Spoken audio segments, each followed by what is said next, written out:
स्वागत। आज हम 2025 में काम का जो भविष्य दिख रहा है उस पे थोड़ी गहराई से बात कर रहे हैं। हमारे पास वर्ल्ड इकोनॉमिक फोरम और फोर्ब्स जैसी कुछ रिपोर्ट्स हैं और ये दिखाती हैं कि कैसे टेक्नोलॉजी, काम करने के तरीके और कर्मचारियों की उम्मीदें भी सब कुछ तेजी से बदल रहा है। तो आइए समझने की कोशिश करते हैं कि इसमें सबसे ज़रूरी बातें क्या है। नमस्कार। हाँ, ये वाकई एक बहुत बड़े बदलाव का समय है। आप देखिए, टेक्नोलॉजी बहुत तेज़ी से आगे बढ़ रही है। काम के जो मॉडल हैं वो बदल रहे हैं और अब स्थिरता, डाइवर्सिटी, कर्मचारियों की भलाई, इन सब पर जोर भी बढ़ गया है। अच्छा, तो सबसे पहले उसी चीज़ की बात करते हैं जो शायद सबसे बड़ा बदलाव ला रही है, टेक्नोलॉजी। एआई और ऑटोमेशन, ये नौकरियों पर क्या असर डाल रहे हैं? कुछ नई नौकरियां आ रही हैं, कुछ जा रही हैं? बिल्कुल, ये नौकरियों को बदल रहे हैं, ये कहना ज़्यादा सही होगा। एक तरफ आप देखें तो एआई एक्सपर्ट जैसी नई भूमिकाएं बन रही हैं, तो दूसरी तरफ जो रूटीन क्लरिकल काम है जैसे डेटा एंट्री वगैरह, वो कम हो रहे हैं। वर्ल्ड इकोनॉमिक फोरम का डेटा तो कहता है कि 86% नियोक्ता मानते हैं कि 2030 तक एआई और इंफॉर्मेशन प्रोसेसिंग उनके बिजनेस को प्रभावित करेंगे। 86%? ये तो बहुत बड़ा नंबर है। हाँ, बिल्कुल। और सिर्फ एआई ही नहीं, वर्चुअल रियलिटी, ऑगमेंटेड रियलिटी, ये सब दूर से काम करने को और ज़्यादा इंटरैक्टिव बना रहे हैं। सोचिए, 3D स्पेस में वर्चुअल मीटिंग्स। और इसमें क्वांटम कंप्यूटिंग का भी जिक्र था, वो क्या है? हाँ, क्वांटम कंप्यूटिंग अभी शुरुआती स्टेज में है, लेकिन इसमें एक क्षमता है कि ये उन मुश्किल गणनाओं को कर सके जो आज के कंप्यूटर नहीं कर सकते। तो भविष्य में शायद फाइनेंस, हेल्थ केयर, इन क्षेत्रों में ये बहुत बड़ा बदलाव लाए। पर ज़रूरी बात यह है कि एआई हमारी इंसानों की क्षमताओं को कम नहीं कर रहा, बल्कि बढ़ा रहा है। इससे कम्युनिकेशन, इमोशनल इंटेलिजेंस जैसे मानवीय गुण और भी ज़रूरी हो गए हैं। सही बात है। अच्छा, ये तो ही टेक्नोलॉजी, काम करने के तरीकों में भी बदलाव आ रहे हैं। जैसे ये हाइब्रिड मॉडल की बात हो रही है। हाँ, बिल्कुल। हाइब्रिड मॉडल यानी कुछ दिन ऑफिस, कुछ दिन घर से काम, ये अब काफ़ी आम हो गया है। ये दिखाता है कि कर्मचारी अब काम में थोड़ी फ्लेक्सिबिलिटी चाहते हैं, बेहतर वर्क लाइफ बैलेंस चाहते हैं, है ना? हाँ, बिल्कुल। और वो 4 दिन के हफ्ते वाला आइडिया भी, वो भी जोर पकड़ रहा है। हाँ, वो भी चर्चा में है।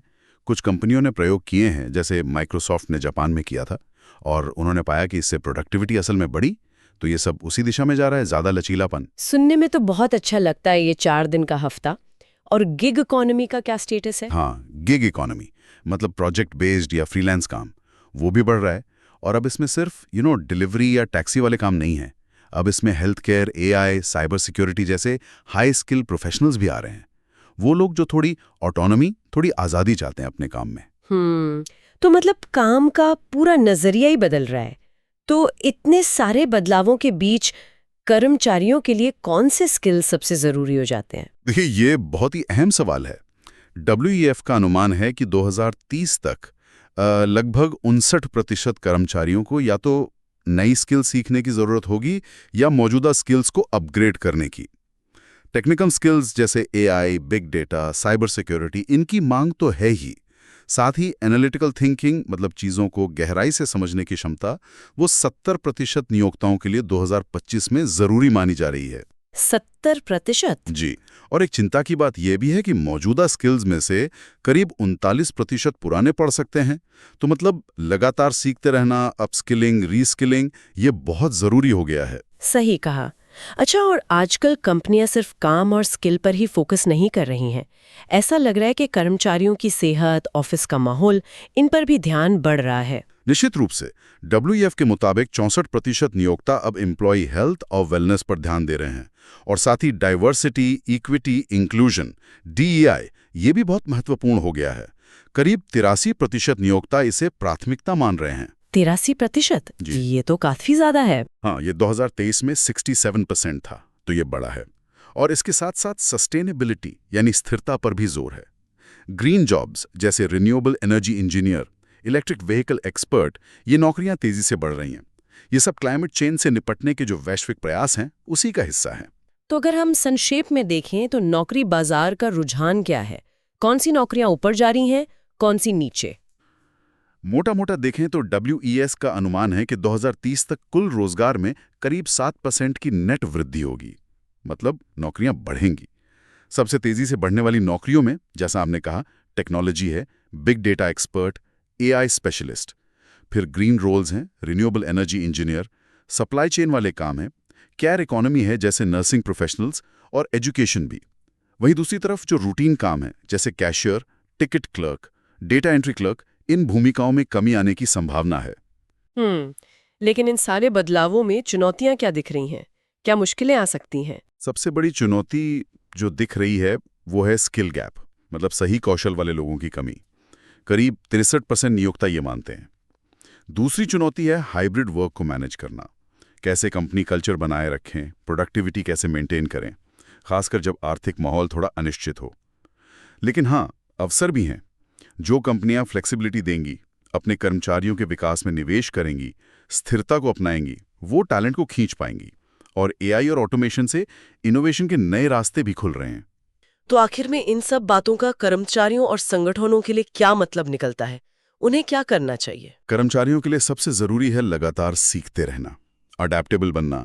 एआई, डेटा एनालिसिस जैसे नए स्किल्स डेवलप करने होंगे। फ्लेक्सिबिलिटी का मतलब ज़्यादा आज़ादी है, लेकिन साथ में सेल्फ डिसिप्लिन भी ज़रूरी है। और संगठनों के लिए उन्हें अपने लोगों की रीस्किलिंग और अपस्किलिंग में इन्वेस्ट करना होगा।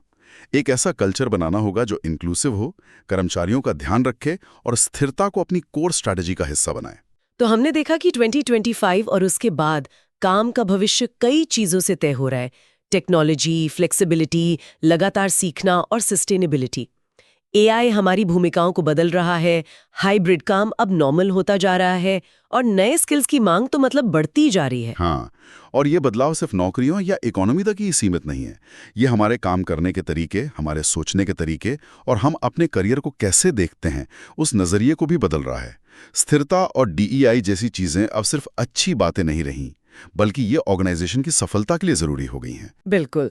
और जाते जाते एक सवाल सोचने के लिए छोड़ जाते हैं।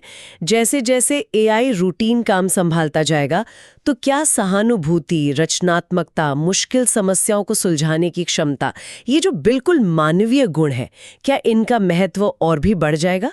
क्या यही भविष्य के सबसे प्रीमियम, सबसे कीमती स्किल साबित होंगे?